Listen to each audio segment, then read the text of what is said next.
Ya, itu adalah teori imunisasi dari kedokteran barat yang kita pahami sekarang. Itu akan sangat beda dengan pandangan filsafat timur tentang imunisasi gitu. Imunisasi bisa dipandang sebagai satu bukan dikotomi antara tentara musuh dan bangsa yang diserang, tapi mungkin lebih ke arah harmonisasi. Jadi dunia kedokteran ini sekarang sudah mulai mengakui multi paradigm ya, pendekatan cara mandang realitas yang sama dengan berbagai sudut pandang yang berbeda. Artinya apa? Dia sudah nggak percaya naif reality atau naif realism ya.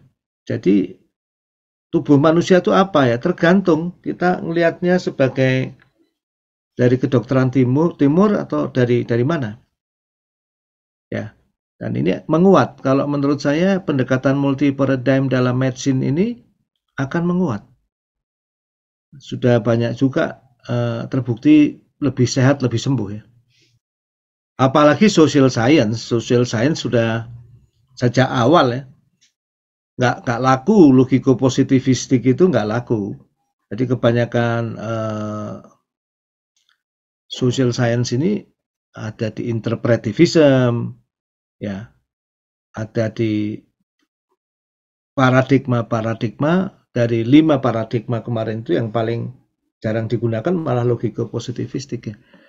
Karena nggak mungkin memang bicara pendidikan, bicara soal efektivitas vaksin ya, efektivitas proses vaksinasi di Indonesia dan lain-lain itu ya, bahkan yang paling sederhana aja mengumpulkan data COVID di Indonesia itu kalau kita pendekatannya logiko positivistik nggak akan bisa dapat realitasnya itu. Makanya orang sering bingung ini sebenarnya itu berapa sih yang sakit COVID tuh? Ya sampai berbusa-busa kita nggak akan dapat ya.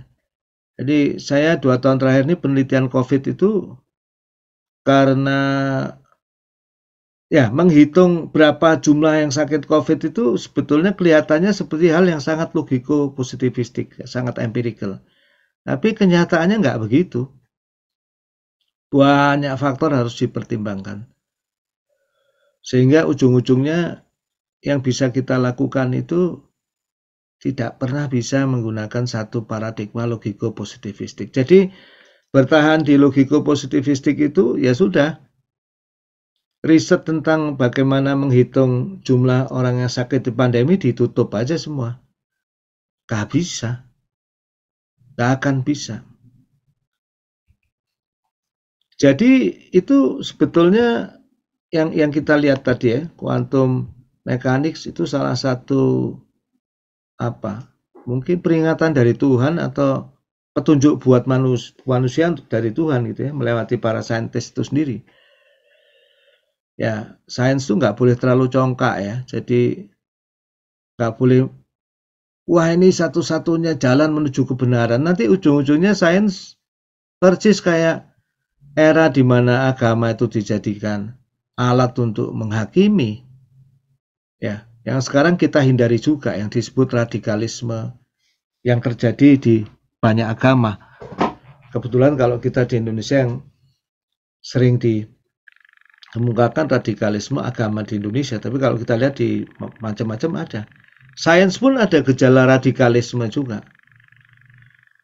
Dan banyak kalau kita melihat saudara-saudara kita di barat itu sains itu diidentikan dengan positif. Positif itu diidentikan dengan tidak percaya yang gaib dan tidak percaya Tuhan. Kenyataannya banyak sekali samudra gelombang ateisme. Padahal ilmuwan-ilmuwan paling topnya ya, kemarin kita sudah menyebut Albert Einstein, Newton, Michio Kaku. Kemarin Pak Angger share lagi yang menarik, salah satu fisikawan top sekaligus penemu Dirac delta function yang sangat sering saya gunakan kalau kuliah sinyal dan sistem ya. Sangat fundamental fungsi itu di elektro. Itu ternyata sangat bertuhan juga.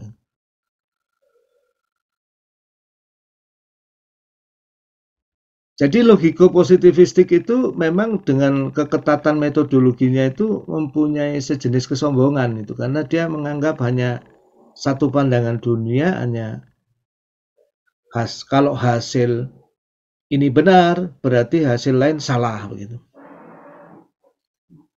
Karena apa? Realitas itu tunggal itu. Naif reality itu. Nah, jadi jalan ke depan filsafat sains yang saya tulis dalam buku paling akhir ini ya, bagian paling akhir buku filsafat sains yang putih itu, yang mungkin Anda sudah beli ya. Satu, filsafat sains ke depan ini lebih welcome ke hal yang enggak indrawi. Jadi ini tantangan terhadap empirisisme. Seperti fenomena mekanika kuantum, makin lama makin enggak indrawi. Itu. Apakah semua itu nanti harus dibuktikan ya? Kalau Higgs boson aja 70 triliun, nanti kalau misalnya dark matter itu memerlukan 1000 partikel seperti Higgs boson, atau harus uang seluruh dunia habis untuk membuat eksperimen, atau ada pendekatan lain ya. Ya seperti halnya beberapa teorinya Stephen Hawking yang katanya baru bisa dieksperimenkan 500 tahun lagi. Yang kedua, filsafat sains ke depan ini lebih menerima keterbatasan pengetahuan manusia, probabilistik. Basic teorinya probabilistik, gak ada masalah. Sebagaimana kita itu selalu kalau menghitung efisiensi obat itu gak ada yang eksak ya, semua pakai statistik. Nah sekarang kalau dihadapkan struktur semesta alam yang paling mendasar itu, yang mampu diungkapkan manusia itu ternyata realitas statistik, ya nggak masalah. Ya, apalagi Anda semua yang sudah belajar peubah acak, random variable, proses stokastik ya. Kebetulan saya itu ngajar probability statistik 27 tahun, terus sering disuruh ngajar proses stokastik ya. Paling susah itu kuliah-kuliah awalnya itu mules dulu kita ya. Karena kalau kuliah-kuliah lain biasanya mengasumsikan pengetahuan, ya mendefinisikan sesuatu untuk diketahui.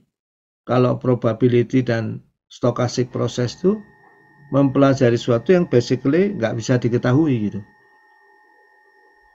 Sehingga ketika kita makin mendalami, kita juga tahu bahwa probability statistik itu maupun stochastic proses yang demikian sulit itu ternyata sangat rapuh juga, penuh dengan asumsi. Nah, ya, kalau yang mau ngobrol-ngobrol soal itu ke saya ya, yang punya karya CT ya, untuk untuk sama-sama pusing ya. Ya. Karena saya yakin ya kalau kita itu pengen mencari kebenaran ya, mudah-mudahan ya tetap Allah akan ngasih petunjuk ya. Dalam setiap kepusingan tuh ada kemungkinan penemuan yang luar biasa. Kemudian poin ketiga, bahwa filsafat sains ke depan ini tidak terlalu yakin atau tidak yakin dengan value free ya. Bahwa sains itu more or less selalu value laden. Ya, value bond, terikat secara nilai ya. Bahkan value constituted ya. Ya, didorong oleh relasi kekuasaan. Ya. Bahkan value driven. Nah, jadi ada 5 sumbu aksiologi ya. Anda bisa baca di bab 5 paradigma itu. Nanti ada atau di bab aksiologi itu ada khusus ya. Itu value laden, value bond, value constituted. Ini di halaman, maaf, saya buka buku dulu.